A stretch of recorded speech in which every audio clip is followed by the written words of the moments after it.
poor girl was forced to marry a mysterious man from the countryside to pay her father's debts. She thought her life was over. But when she discovered what he was hiding in his farmhouse, everything changed forever in ways no one could have imagined. This man wasn't who he appeared to be. Behind his simple clothes and quiet ways lay a billion-dollar secret that would transform not just her life, but her understanding of true love and worth. A story of unexpected love, hidden fortunes, and discovering that sometimes the greatest treasures are found in the most unlikely places. Get ready, because this story will touch your heart and remind you that fairy tales can happen to anyone. Subscribe to the channel, hit that like button, and comment where you're watching from. The church bells of Cedar Ridge rang out earlier than usual that autumn morning, their bronze voices carrying across the misty hills like a warning only Emma could hear. She walked barefoot down the dirt path that led from the old farmhouse to town, her simple cotton dress catching the morning dew as she clutched a worn canvas bag close to her chest. Inside were the last of their possessions worth selling, her mother's silver locket, and a few coins she had saved from doing laundry for the wealthier families in town. Emma's father had been drinking again the night before, and when he drank, bad decisions followed like shadows at sunset. This morning, he had shaken her awake with news that would change everything. She was to be married on Saturday to the man who lived on Hillcrest Farm, the mysterious stranger who had moved to their small town 3 years ago and kept to himself like a secret no one was meant to discover.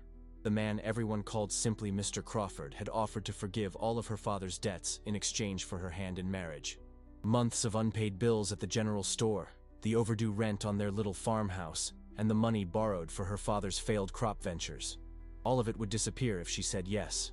Her father had not bothered to ask what she wanted. In his eyes, she saw only relief that his burdens would be lifted, even if it meant placing them squarely on her 19-year-old shoulders. Emma had never spoken more than a few words to Mr. Crawford, though she had seen him many times in town. He was a tall man with weathered hands and eyes the color of storm clouds, always dressed in simple work clothes that somehow looked more expensive than they should. He bought his supplies with cash, never smiled, and left town as quietly as he arrived. The townspeople whispered about him constantly, creating stories to fill the gaps in what they knew. Some said he was running from the law. Others believed he was a war veteran who could not find peace. The women at the church quilting circle insisted he must be wealthy, though no one could say why they thought so.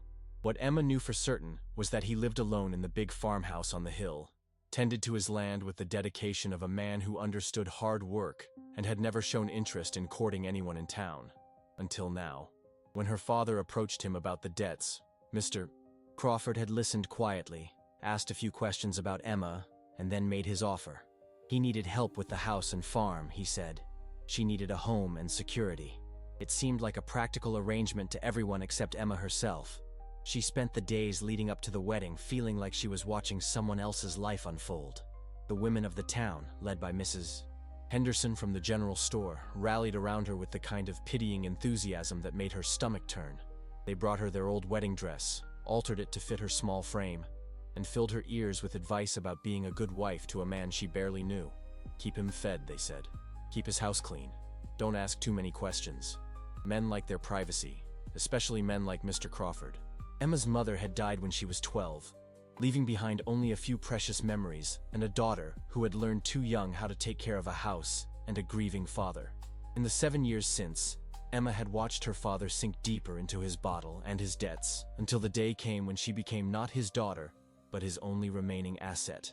The knowledge sat heavy in her chest, like a stone she could never swallow. On Saturday morning, they dressed her in white lace that smelled of another woman's joy and braided wildflowers into her dark hair. Emma looked at herself in the cracked mirror above her dresser and saw a stranger, someone playing the part of a bride in a story that was not her own. Her father waited downstairs, sober for once, wearing his only good shirt, and the guilty expression of a man who knew he was trading his daughter's happiness for his own peace of mind. The ceremony was small and quiet, held in the front room of Pastor Williams' house, with only a handful of witnesses. Mr. Crawford stood beside her in a clean white shirt and dark trousers, his face unreadable as they spoke their vows. When Pastor Williams asked if she took this man to be her husband, Emma heard her own voice say yes, though it sounded like it was coming from very far away. Mr. Crawford's voice was steady and sure when he promised to honor and protect her, as if he understood the weight of what those words meant in ways she was only beginning to grasp. After the brief ceremony, Mr. Crawford helped her into his old pickup truck, loaded with her few belongings in a single wooden crate. As they drove up the winding road to his farm, Emma watched the town grow smaller in the side mirror until it disappeared entirely behind the trees. She was leaving the only home she had ever known to start a life with a man who was still essentially a stranger, and the fear of it threatened to overwhelm her completely. Hillcrest Farm was more beautiful than she had expected. The two-story white farmhouse sat surrounded by rolling green pastures, with a red barn and several outbuildings scattered across the property, like pieces of a puzzle that fit perfectly together. Everything was well maintained and orderly, from the painted fence posts to the neat rows of what looked like a winter vegetable garden. Mr. Crawford parked the truck near the front porch and sat quietly for a moment, as if gathering his thoughts. When he finally spoke, his voice was gentler than she had expected. He told her that the house was hers now too, that she could change anything she wanted to make it feel like home. He showed her to a small bedroom upstairs that would be hers alone, with a window that looked out over the pastures and hills beyond. He asked if she knew how to cook and tend to a garden, and seemed relieved when she nodded. Then he left her alone to unpack her things, saying he would be in the barn if she needed anything. That first night, Emma lay in the narrow bed and listened to the sounds of her new home. The old house creaked and settled around her like an animal shifting in its sleep. Somewhere downstairs she could hear Mr. Crawford moving quietly through the rooms, and later, the soft sound of a door closing as he went to his own room. She had expected him to demand his rights as a husband, the way the church ladies had warned her he might.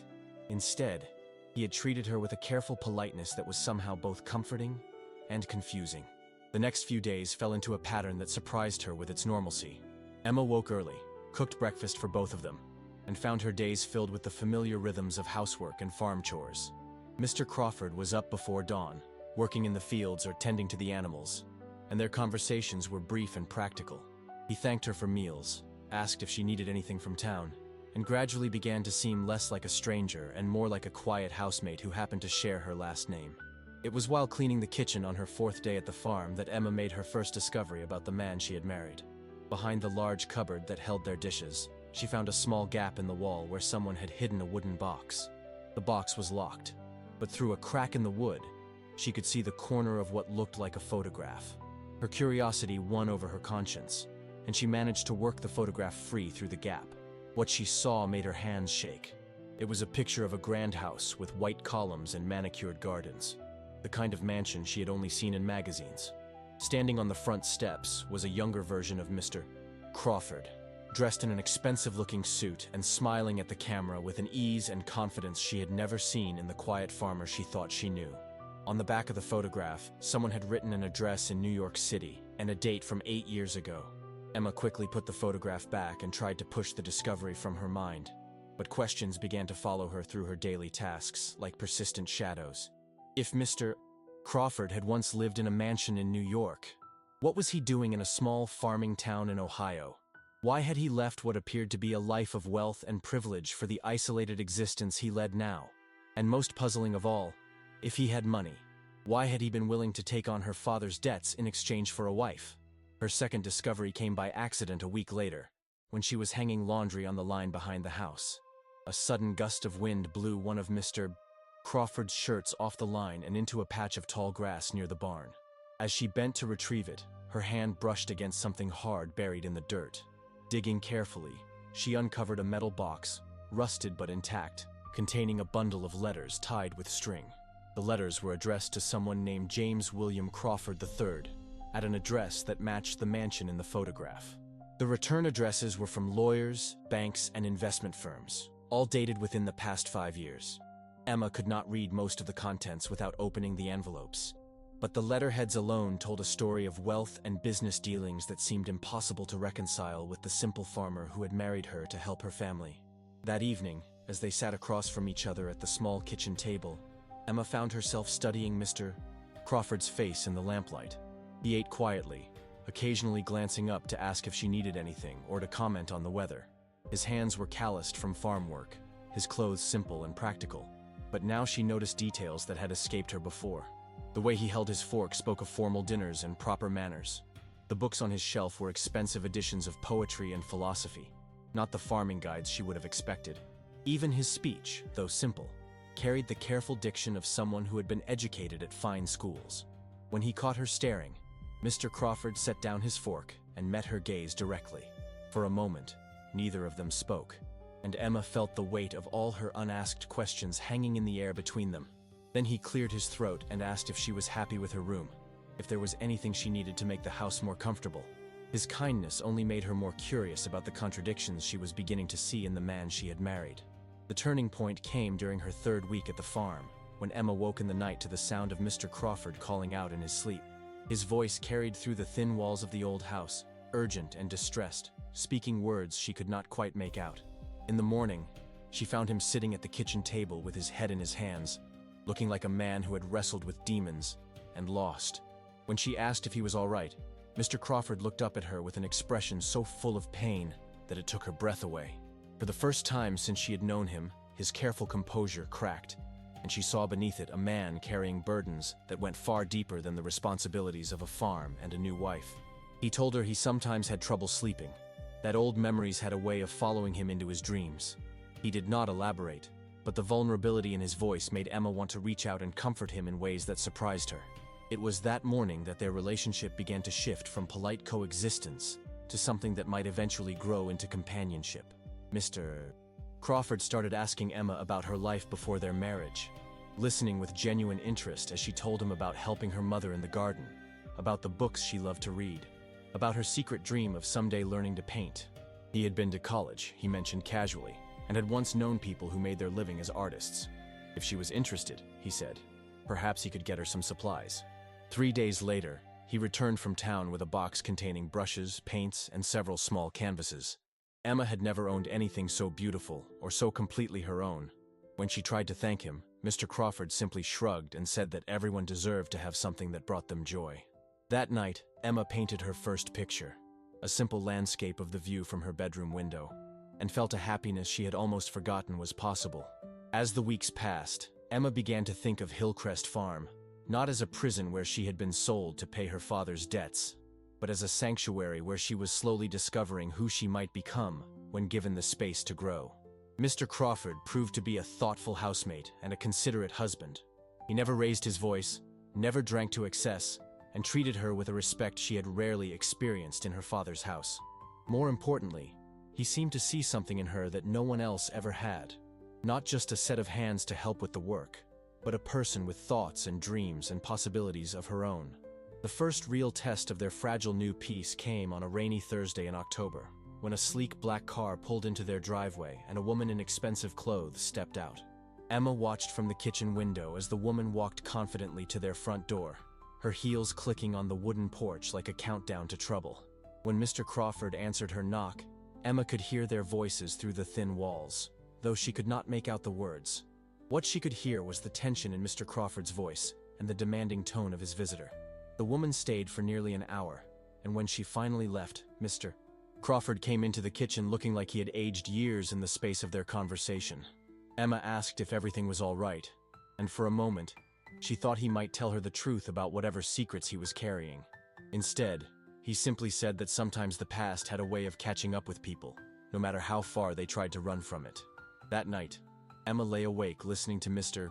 Crawford pace the floors downstairs, and she realized that whatever he was hiding, it was serious enough to steal his sleep and bring mysterious visitors to their door.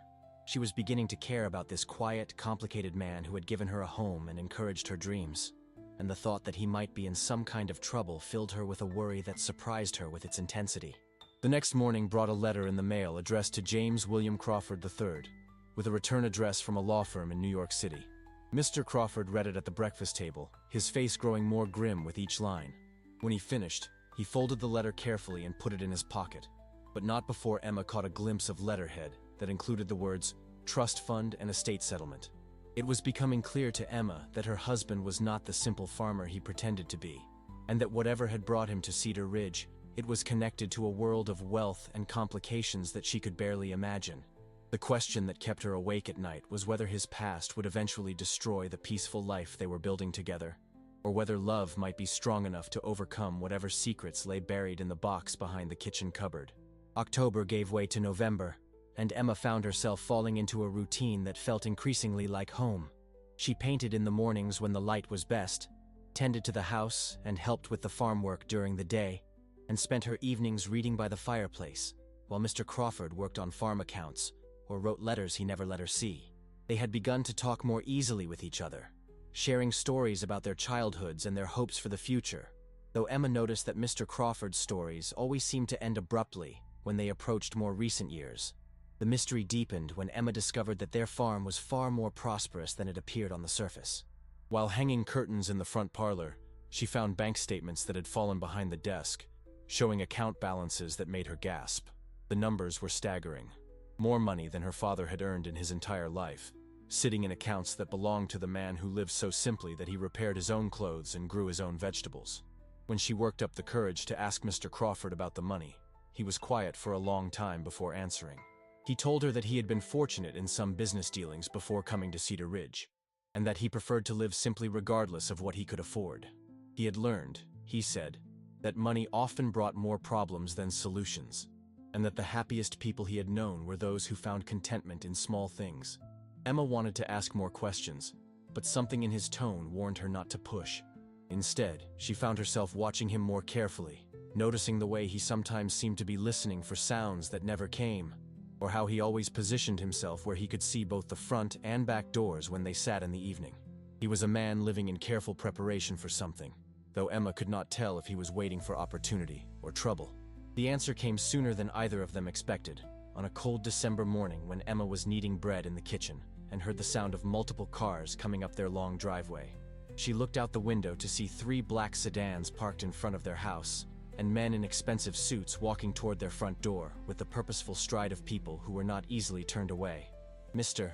Crawford met them on the porch, and Emma could hear the conversation clearly through the kitchen window. The men were lawyers, they said, representing the estate of someone named Harrison Crawford, and they needed to discuss urgent matters related to an inheritance that had been in dispute for several years. They had tracked James William Crawford III to Cedar Ridge after months of investigation, and they were prepared to offer him a settlement that would end all legal proceedings related to his grandfather's will. Emma listened with growing amazement as the lawyers outlined an inheritance worth hundreds of millions of dollars, tied up in trust funds and real estate holdings that had been managed by the family law firm for decades. Mr. Crawford, James, she now understood, had walked away from all of it 5 years ago after a bitter fight with his family over the terms of his grandfather's will. He had been living quietly in Cedar Ridge, trying to build a life free from the complications that came with extraordinary wealth. The lawyers explained that James's uncle, who had been contesting the will, had recently died, clearing the way for James to claim his full inheritance without further legal challenges. All he had to do was sign the papers they had brought, and he would once again be one of the wealthiest men in America. They seemed confident that he would agree immediately, perhaps not understanding that a man who had chosen to live as a simple farmer might have reasons for rejecting what they considered an obvious blessing. Emma held her breath as she waited for James's response, realizing that his decision would change everything about their life together. If he accepted the inheritance, would he want to return to New York and the world he had left behind? Would he still need the practical marriage he had made to help a poor farmer's daughter? Or would he want to find someone more suitable to his real station in life? The uncertainty made her stomach clench with fear she had not felt since the day her father first told her she was to be married.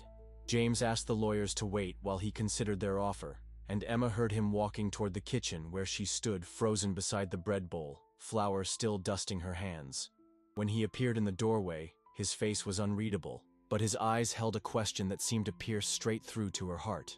He needed to know, he said quietly, if she would stand by him regardless of what he decided about the inheritance. Because the choice he made would be as much about their future together as it was about his past. Emma looked at this man who had given her a home and encouraged her dreams, who had treated her with kindness when she expected nothing but duty, and realized that somewhere in the space between October and December, she had begun to love him. Not the wealth he had hidden from her, but the quiet strength and gentle spirit that he showed her every day. Her answer came without hesitation, spoken in a voice steady with newfound certainty. Whatever he decided, she would stay beside him, because home was not a place or an amount of money, but the feeling of being valued and cherished by someone who saw her as she truly was. James smiled then, the first truly joyful expression she had ever seen on his face, and Emma understood that her answer had given him the freedom to choose his own path forward. He returned to the lawyers on the porch and told them he would accept the inheritance. but with conditions that would allow him to control how the wealth was used and whether he remained connected to the family businesses that came with it. He was no longer running from his past, but he would not let it dictate his future either. As the lawyers drove away with signed papers and promises to handle the complex legal transitions ahead, James came back to the kitchen where Emma waited. He took her flour-dusted hands in his and told her everything about the grandfather who had loved him, the family who had tried to control him, and the life of privilege that had felt like a beautiful cage. He had come to Cedar Ridge to discover who he was when stripped of everything that defined him, and in finding her, he had found his answer. The wealth would change some things, James explained. They could improve the farm, help their neighbors, maybe even travel to places Emma had only read about in books. But it would not change what mattered most, the quiet life they were building together, based on respect and growing love rather than obligation and convenience. Emma was not his wife because her father owed him money. She was his wife because she had chosen to stay when she learned who he really was, and because he had chosen her over a world that offered everything except the simple joy of being truly known by another person. But Emma soon discovered that accepting the inheritance would bring complications neither of them had anticipated.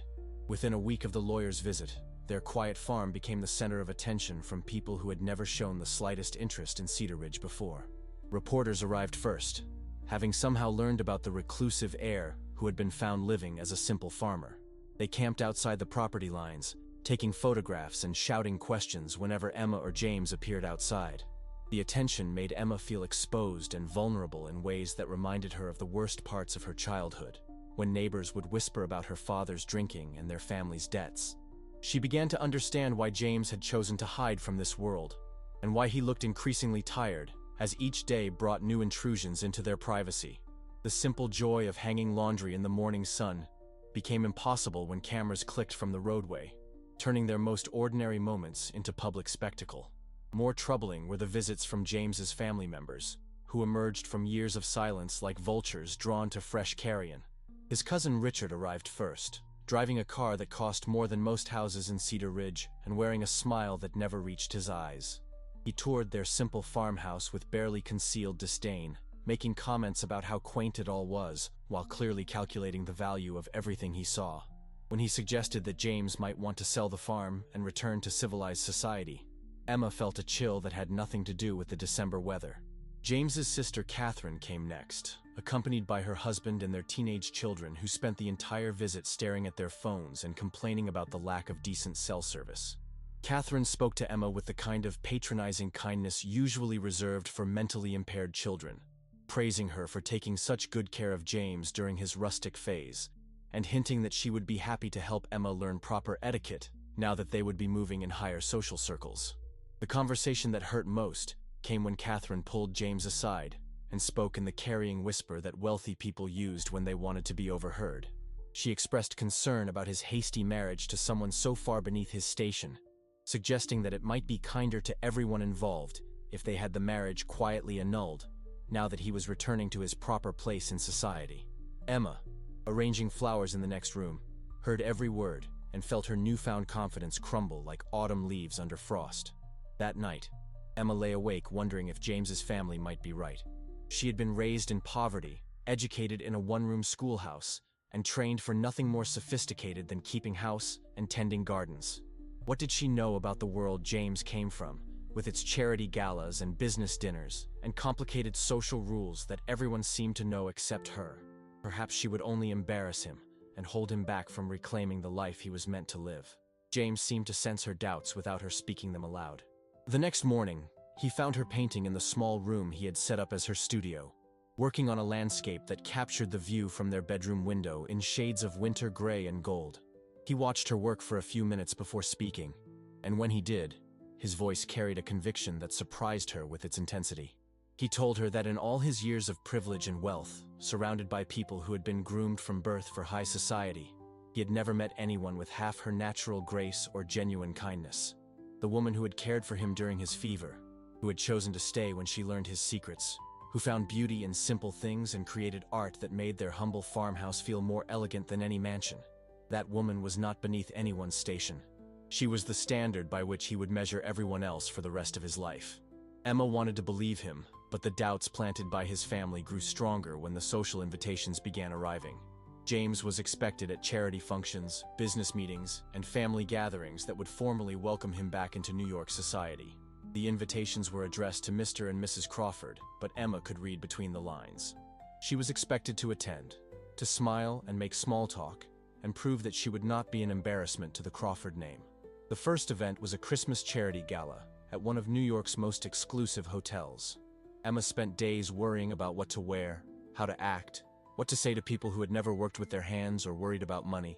James hired a personal shopper to help Emma choose appropriate clothing, and the experience left her feeling like a child playing dress-up in costumes meant for someone else.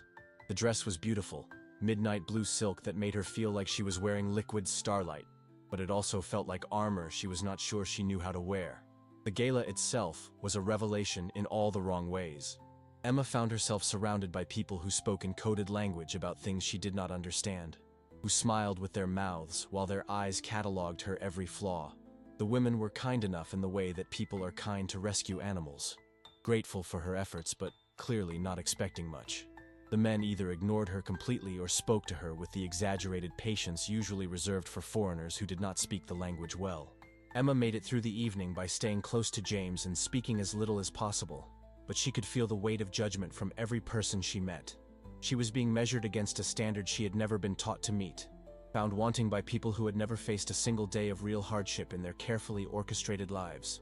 By the time they returned to their hotel room, Emma felt like she had been scraped raw by 100 tiny cuts, each one administered with a smile and a compliment that somehow felt worse than an outright insult. James tried to comfort her, insisting that she had been perfect and that anyone who thought otherwise was not worth their concern. But Emma had seen the looks that passed between his family members, heard the whispered conversations that stopped when she approached. She was the farm girl who had trapped their golden boy during his rebellious phase, and they were all waiting for him to come to his senses and return to the kind of woman who belonged in their world. The breaking point came during their second visit to New York, at a dinner party hosted by James's Uncle Robert in his Fifth Avenue mansion. Emma wore another beautiful dress, had her hair styled by professionals, and did her best to navigate conversations about art collections and European vacations and investment strategies. She thought she was holding her own, until she overheard a conversation between two society matrons who did not realize she was listening from the ladies' lounge. They spoke about her with the clinical interest of scientists studying an interesting specimen. One commented on how obvious it was that she was not to the manner born, despite her best efforts to fit in. The other agreed, adding that it was really quite touching how hard she was trying, though of course it would be impossible for someone from her background to ever truly belong in their circle. They debated whether James was simply being kind to a pretty young woman who had caught his eye during his breakdown, or whether he had genuinely lost his mind to the extent that he believed this rustic marriage could actually work.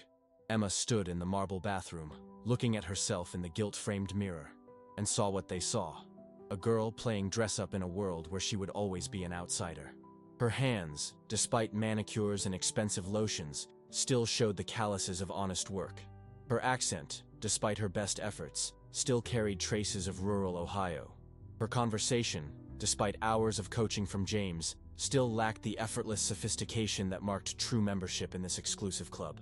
When she returned to the dinner party, Emma found herself watching James with new eyes. He moved through this world with the unconscious ease of someone who had been born to it, speaking the language of privilege as naturally as breathing.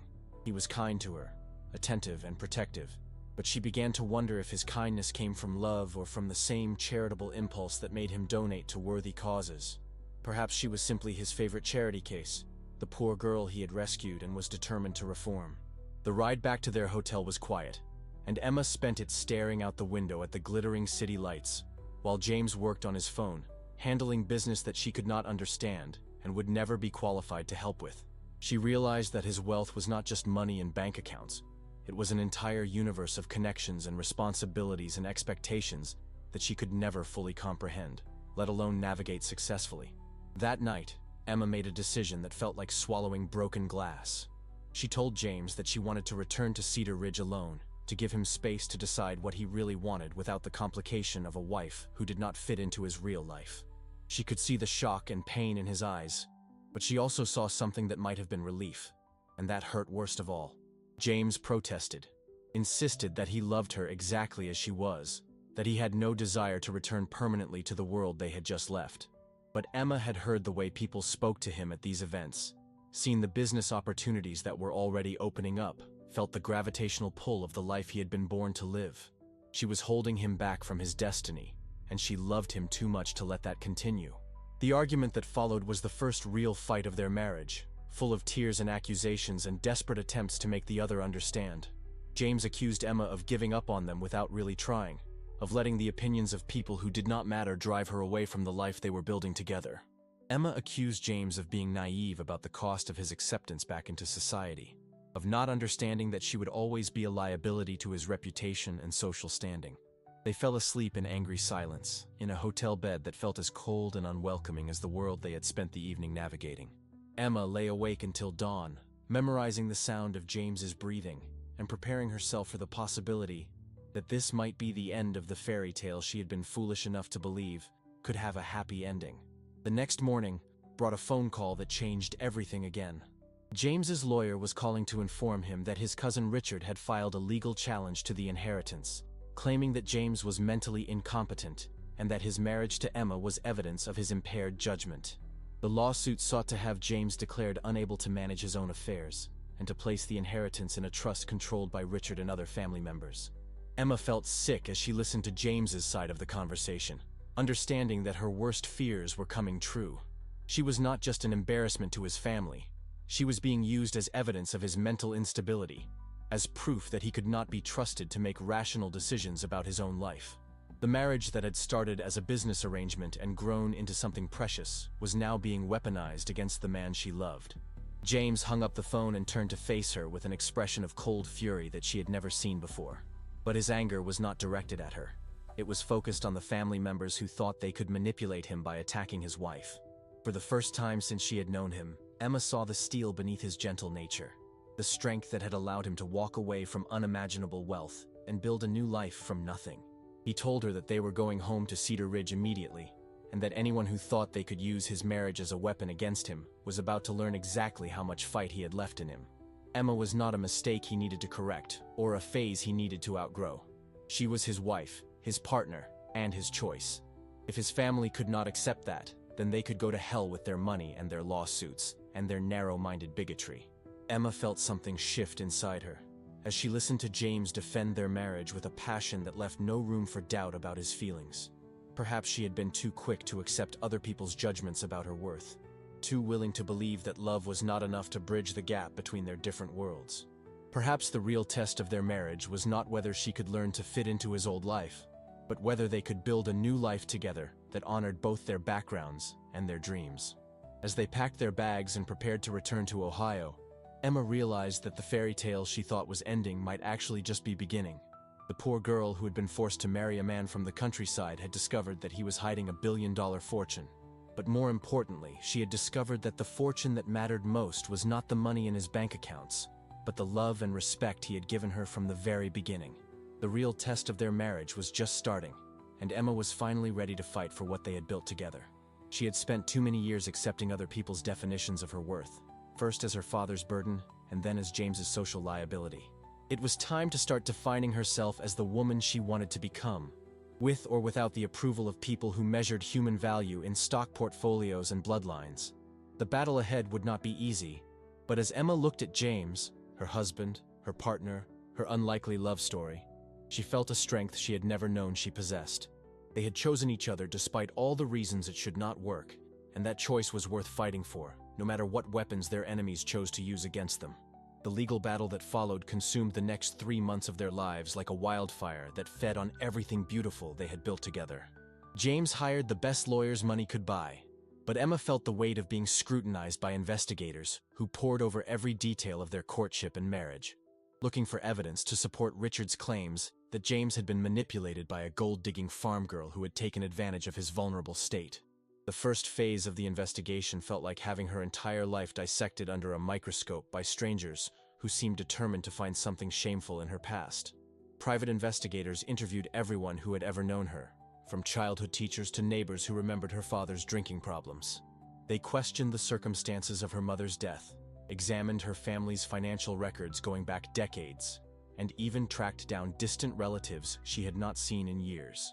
Emma found herself subjected to psychological evaluations that felt more like interrogations designed to prove she was mentally unstable or calculating enough to trap a wealthy man during his emotional crisis. The psychiatrist hired by Richard's legal team asked probing questions about her childhood trauma, her feelings about poverty, and her reaction to discovering James's wealth. Every answer was analyzed for signs of manipulation or gold-digging tendencies, as if loving someone who happened to be rich was automatically suspicious. The depositions were worse than the evaluations. Emma sat in sterile conference rooms for hours at a time, answering the same questions repeatedly, while lawyers tried to trip her up or catch her in contradictions. They asked about every conversation she had ever had with James, every gift he had given her, every moment when she might have suspected he was wealthier than he appeared. They painted her father as a con artist who had deliberately placed his daughter in James's path, despite the obvious fact that her father had been too drunk most of the time to plan anything more complex than his next drink. The lawyers representing Richard's side were particularly cruel in their questioning about her education and background. They asked her to define legal and financial terms she had never heard before, then acted surprised when she could not explain complex investment strategies or inheritance law. They questioned her about art and literature with the obvious goal of proving she was too unsophisticated to be a suitable wife for a man of James's education and social standing. Each session left Emma feeling smaller and more doubt-ridden about her place in James's life.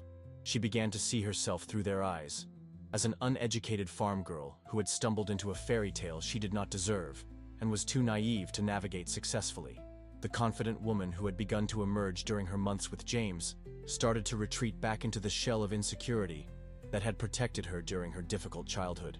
Meanwhile, the media attention intensified beyond anything either of them had imagined. Reporters camped outside their farm like an occupying army, taking telephoto pictures of Emma hanging laundry or feeding chickens, painting her as either a cunning manipulator or a naive victim, depending on which narrative sold more papers that day.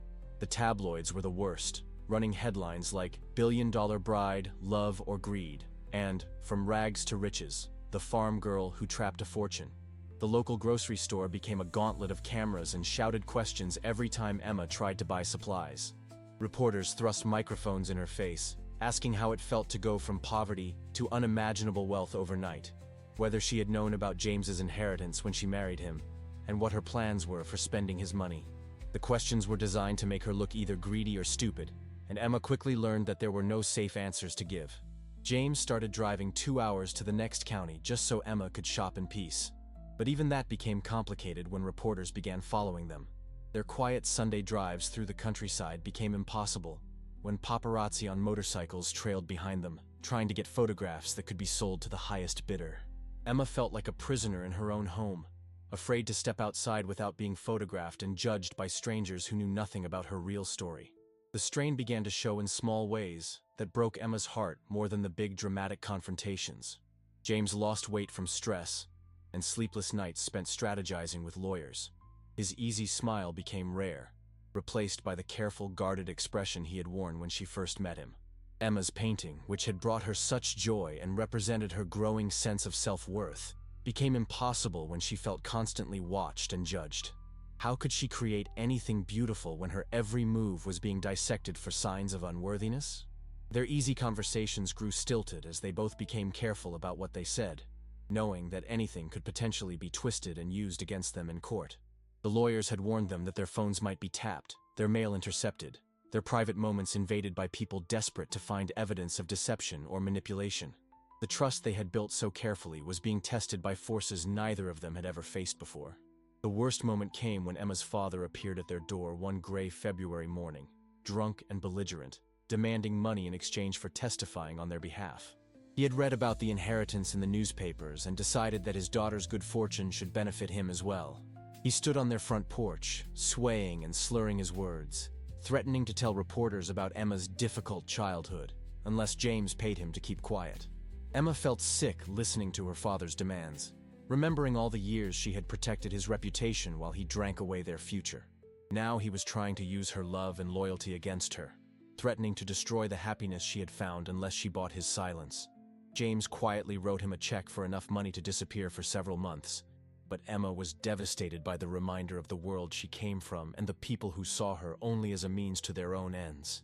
That night, Emma stood in their bedroom looking out at the peaceful pastures that had become her refuge, and wondered if loving James had been the most selfish thing she had ever done. By choosing to stay and fight for their marriage, was she destroying the man who had saved her from a life of servitude to her father's debts? Would James be better off if she simply disappeared, allowing him to claim that the marriage had been a mistake and that he was ready to resume his proper place in society? The doubt ate at her like acid, made worse by the constant scrutiny and the cruel questions from reporters and lawyers. Maybe Richard was right to challenge the inheritance. Maybe James really was not thinking clearly when he chose to marry someone so far beneath his station. Maybe the kindest thing she could do would be to quietly file for divorce and return to the simple life she had known before this complicated love story began. James found her there, crying silently as she watched the sunset paint the hills in shades of gold and crimson. When he asked what was wrong, Emma finally voiced the fear that had been growing in her heart like a tumor. She was afraid that by fighting for their marriage, she was proving his family right about her motives. Perhaps she was being selfish by clinging to a love that was costing him his inheritance, his family relationships, and his peace of mind. James took her in his arms then and held her while she sobbed out all the pain and doubt that had been building inside her for months. She cried for the scared girl who had been forced into marriage to pay her father's debts, for the woman who had dared to hope for love and acceptance, and for the wife who was watching her husband suffer because of his association with her. When her tears finally subsided, James told her a story she had never heard before. He spoke about the grandfather who had raised him after his parents died in a car accident when he was 8 years old. Harrison Crawford had been a man who valued character over breeding, kindness over sophistication, and he had taught James that true wealth came from loving and being loved by people who saw your soul rather than your bank account. Harrison had been born poor himself, the son of Irish immigrants who worked in steel mills and sent their brightest boy to school on scholarships and sheer determination. James's grandfather had built his fortune through hard work and integrity, never forgetting where he came from or the people who had helped him along the way. He had insisted that his grandson understand the difference between earning respect and inheriting it, between using wealth as a tool for good and using it as a weapon against those less fortunate. The family members who were now challenging James's inheritance were the same people who had looked down on Harrison's humble origins and resented his success throughout his life.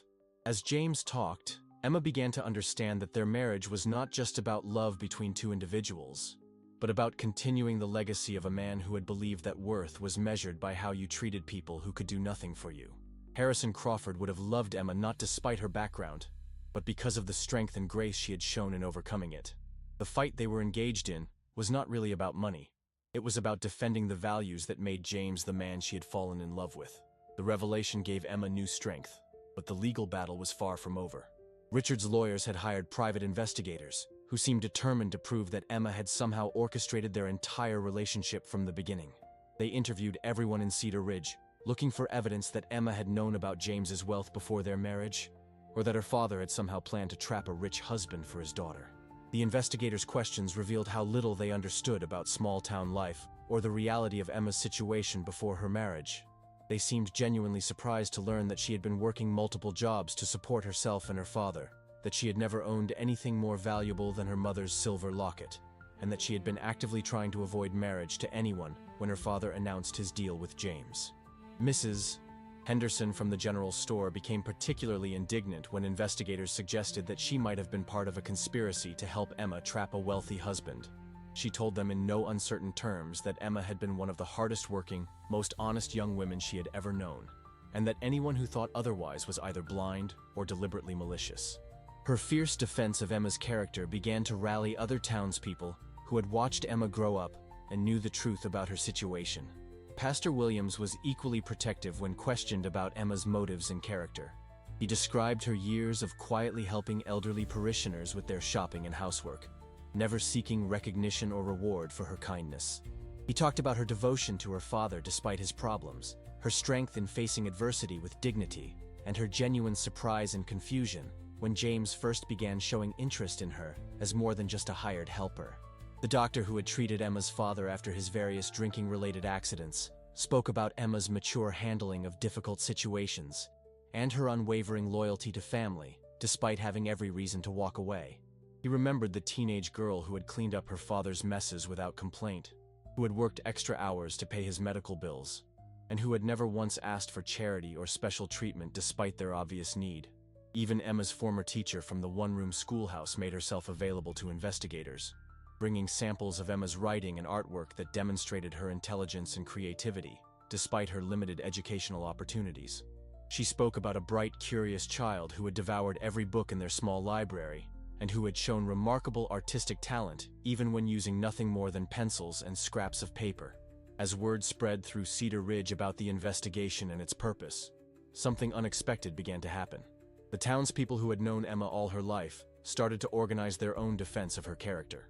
They might not understand the complexities of inheritance law or high society, but they knew truth when they saw it, and they knew that Emma Crawford was exactly who she appeared to be. A good woman who had found love with a good man, regardless of how much money he happened to have. The turning point in the legal battle came when Mrs. Henderson and Pastor Williams decided to travel to New York to testify on Emma's behalf, bringing with them a dozen other townspeople who wanted to set the record straight about the young woman they had watched grow up. These were not sophisticated people accustomed to courtrooms and legal proceedings, but they had something more powerful than legal expertise. They had truth and moral conviction on their side. Mrs. Henderson took the witness stand wearing her best Sunday dress and spoke with the simple eloquence of someone who had lived long enough to recognize character when she saw it. She described Emma's childhood, her devotion to her difficult father, her willingness to work any job to keep their family afloat, and her complete shock when she learned about James's wealth. She told the court that if Emma Crawford was a gold digger, then she was the worst one in history, since she had never asked James for anything more expensive than art supplies, and had seemed more frightened than excited when she discovered his fortune. Pastor Williams testified about Emma's character with the authority of someone who had counseled families through every kind of crisis imaginable. He spoke about her faith, her generosity, and her genuine love for the man she had married. He described watching their relationship develop from awkward politeness to deep affection, noting that Emma had seemed happiest during the months when she believed James was simply a hard-working farmer with no more money than anyone else in their community. The doctor's testimony was particularly powerful because it came from someone trained in scientific observation rather than emotional attachment.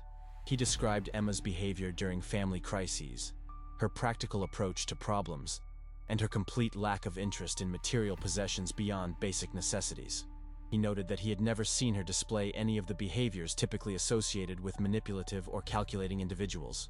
But perhaps the most moving testimony came from Emma's former teacher, who brought not just words, but physical evidence of Emma's character. She presented the court with samples of Emma's childhood artwork and writing, showing a progression from simple childish efforts to sophisticated work that demonstrated both talent and dedication. She spoke about a student who had never missed school despite having no warm coat in winter, who had shared her meager lunch with classmates who had even less, and who had dreamed of becoming an artist even when such dreams seemed impossible for someone in her circumstances. The townspeople's testimonies painted a picture that was impossible to reconcile with Richard's claims about Emma's motives. These were people who had no financial stake in the outcome of the case, no reason to lie or exaggerate, and no sophisticated understanding of legal strategy. They simply knew Emma Crawford as she really was, and their honest accounts of her character were more convincing than any legal argument could have been. James's own testimony was scheduled for the final day of hearings, and Emma spent the night before in sleepless anxiety about what he would say and how the opposing lawyers would try to attack him. She had watched them systematically attempt to destroy her credibility, and she feared they would be even more ruthless with James, trying to paint him as mentally unstable or emotionally manipulated. When James took the witness stand, however, he spoke with a clarity and conviction that surprised everyone in the courtroom. He began by acknowledging his privileged background and the advantages he had enjoyed throughout his life, making it clear that he understood exactly what he was giving up by choosing love over social approval. He described his decision to leave New York not as a mental breakdown, but as a deliberate choice to discover who he was when stripped of everything that had defined him since birth. James talked about his first months in Cedar Ridge, the loneliness and uncertainty he had felt while trying to build a new identity based on his own actions, rather than his family's reputation. He described meeting Emma not as love at first sight, but as a gradual recognition that he had found someone who saw him as he truly was, rather than as a collection of assets and social connections. His description of their developing relationship was so detailed and heartfelt that it left no room for doubt about his genuine feelings. He spoke about Emma's kindness to animals, her talent for finding beauty in simple things, her strength in facing adversity with dignity. He described the way she had cared for him during his illness, asking nothing in return except the chance to be helpful. He talked about watching her discover her artistic talents, seeing her confidence grow as she realized she had value beyond her ability to serve others. James concluded his testimony by addressing the central question of the case directly. He said that if loving Emma and building a life with her was evidence of mental incompetence, then he was guilty as charged and proud of it. His grandfather had taught him that the purpose of wealth was to enable good choices, and choosing Emma as his partner was the best decision he had ever made. If his family could not accept that choice, then they were welcome to their money and their narrow-minded prejudices. He would rather be poor with Emma than rich without her. The courtroom was completely silent when James finished speaking, and Emma saw tears in the eyes of several people in the gallery. Even the court reporter seemed moved by his passionate defense of their marriage. Richard's lawyers tried to shake his testimony during cross-examination, but James's answers remained consistent and heartfelt, demonstrating the clear thinking and emotional stability that directly contradicted their claims about his mental state. The judge, a practical woman in her 60s who had presided over every kind of family drama imaginable, took only 2 days to reach her decision. She noted in her ruling that James had managed his finances responsibly throughout the legal proceedings, had continued to operate his farm successfully, and showed no signs of the mental instability his cousin claimed to be concerned about.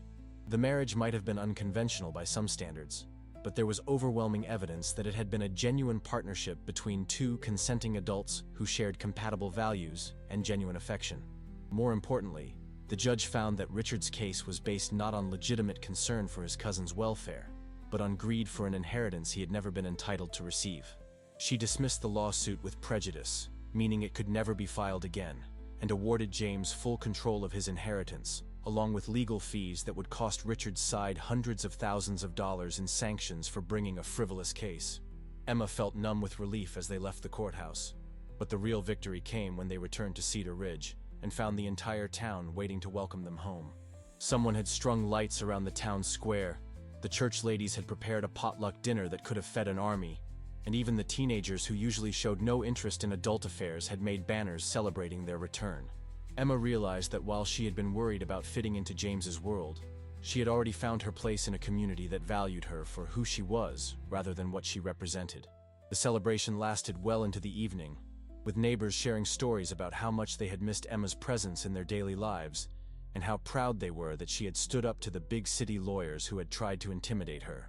Mrs. Henderson made a speech about how Emma represented the best values of their community: hard work, loyalty, and kindness, and how her success proved that good people could triumph over those who tried to tear them down.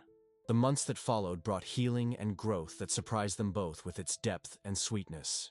James used part of his inheritance to establish a foundation that provided scholarships for rural students and support for small family farms, work that gave him more satisfaction than any business deal he had ever made in his previous life.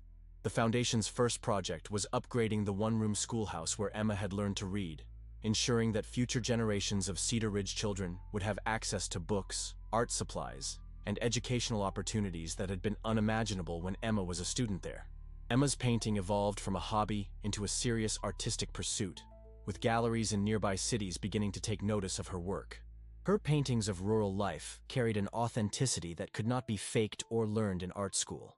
They came from someone who had lived the experiences she portrayed, who understood the dignity of hard work and the beauty that could be found in simple things. A gallery in Columbus offered her a solo exhibition, and when the opening night arrived, the entire population of Cedar Ridge seemed to have made the trip to support their local artist. They traveled together to places Emma had only dreamed of seeing: Paris, where she studied the great masters in the Louvre; Tuscany, where she painted landscapes that reminded her of the rolling hills around Cedar Ridge; Ireland, where they visited the villages where James's grandfather had been born and learned about the humble origins that had shaped his values. But they always returned to Cedar Ridge with renewed appreciation for the life they had built there, understanding that home was not just a place, but a feeling of belonging that came from being truly known and accepted. The farmhouse was expanded and renovated, but carefully, in ways that honored its original character while adding modern comforts. The simple bedroom where Emma had spent her first lonely night as James's wife became a master suite with huge windows overlooking the gardens she had planted and tended with her own hands. They added a proper studio for Emma's painting, with north-facing windows that provided perfect light for her work, and a library where James could pursue his own interests in agricultural history and sustainable farming practices. More importantly, their relationship continued to deepen in ways that had nothing to do with money or social status. They learned to fight constructively when they disagreed, to support each other's individual dreams while building shared goals, to find joy in both grand adventures and quiet evenings at home. Emma discovered that James had a wonderful sense of humor when he felt safe enough to show it, while James marveled at Emma's ability to find wonder and beauty in the most ordinary moments of their daily life. They began hosting an annual art fair in Cedar Ridge, bringing artists from across the region to display their work, and giving local people access to cultural experiences they had never had before. The fair became a celebration not just of art, but of the values that had sustained their community through difficult times: creativity, perseverance, and the belief that beauty could emerge from the simplest materials when guided by skilled hands and caring hearts. The ultimate test of their bond came when Emma learned she was pregnant, 18 months after their legal victory. The news brought fears she had not expected. Worries about whether she could be a good mother given her own difficult childhood, anxiety about raising a child who would grow up with unlimited financial advantages, uncertainty about how parenthood would change the relationship she and James had worked so hard to build. James shared her fears, admitting that he worried about repeating the mistakes his own family had made in raising children with wealth and privilege.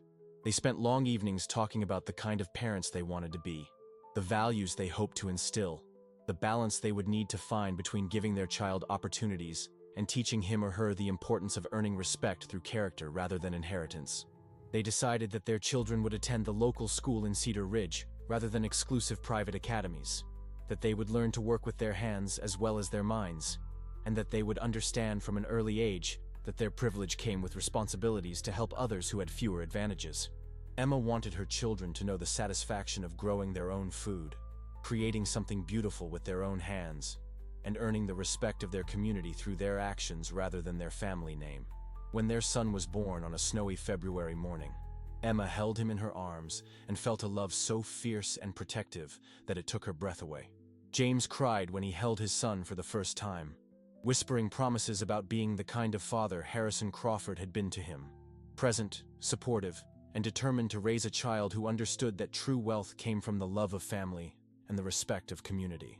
They named the baby Harrison James Crawford, honoring both James's beloved grandfather and their shared commitment to carrying forward the values that had brought them together. Emma painted his portrait when he was just a week old, capturing the tiny fingers and peaceful expression that made her heart swell with more happiness than she had ever imagined possible. As she worked on the painting, Emma reflected on the journey that had brought her to this moment. She had started as a poor girl forced into marriage to pay her father's debts, expecting nothing more than a roof over her head and enough food to survive. Instead, she had found love, purpose, artistic fulfillment, and now the joy of motherhood, with a man who cherished her not for what she could give him, but for who she was when all pretenses were stripped away. The inheritance that had seemed like such a complication turned out to be a tool for building the life they both wanted. Not a life of idle luxury, but one of meaningful work, generous giving, and deep connection to the community that had supported them through their darkest days. Emma used her position and resources to establish art programs in rural schools throughout the region, ensuring that other young people would have opportunities to discover their creative talents, even if they came from families that could not afford such luxuries. James found his calling in agricultural innovation, using his business background and financial resources to develop sustainable farming practices that helped small family operations compete with large corporate farms. Together, they became known not as the wealthy couple who lived on the hill, but as partners in building a stronger, more prosperous community for everyone who called Cedar Ridge home. Years passed, bringing more children, deeper love, and the sweet satisfaction of watching their family grow in wisdom and kindness. Emma's father, sobered by his daughter's success and his grandson's innocent love, finally found the strength to overcome his drinking and became a devoted grandfather who told stories of Emma's childhood with pride rather than shame. James's family members, one by one, came to accept that his marriage was not a phase to be endured, but a partnership to be respected and admired. On their 10th wedding anniversary, James surprised Emma with a gift that brought tears to her eyes. The original photograph from the box behind the kitchen cupboard, now framed and hanging in their bedroom alongside a painting Emma had made of their farmhouse on the day they brought their first child home. The contrast between the grand mansion and the simple farmhouse told the story of a man who had found his way home to himself, and a woman who had discovered that she deserved love that was freely given rather than reluctantly paid. Emma looked at the photographs and understood that her story was not about a poor girl who had been lucky enough to marry a rich man. It was about two people who had found in each other the courage to become who they were meant to be, regardless of what the world expected from them. The billion-dollar fortune had been hidden not in bank accounts or trust funds, but in the ordinary moments of kindness, respect, and growing love that had transformed a marriage of convenience into a partnership of choice. As they stood together on their front porch, watching their children play in the gardens Emma had planted and James had helped tend, she realized that she had everything she had ever truly wanted. Not wealth or status or revenge against those who had looked down on her, but the simple, precious knowledge that she was exactly where she belonged, with exactly the person she was meant to love. The girl who had walked barefoot down a dirt road with her heart full of fear had become a woman who walked confidently through life with her heart full of gratitude. The marriage that had begun with resignation had grown into a love story that would be told in Cedar Ridge for generations, not because of the money involved, but because of the proof it offered that real love could overcome any obstacle when two people chose to see the best in each other rather than the worst. Emma Crawford, no longer the poor girl forced to marry, but the beloved wife, devoted mother, accomplished artist, and respected community member she had grown into, smiled as she watched the sunset paint the familiar hills in shades of gold and crimson. She had found her fortune, and it was greater than any amount of money could ever be.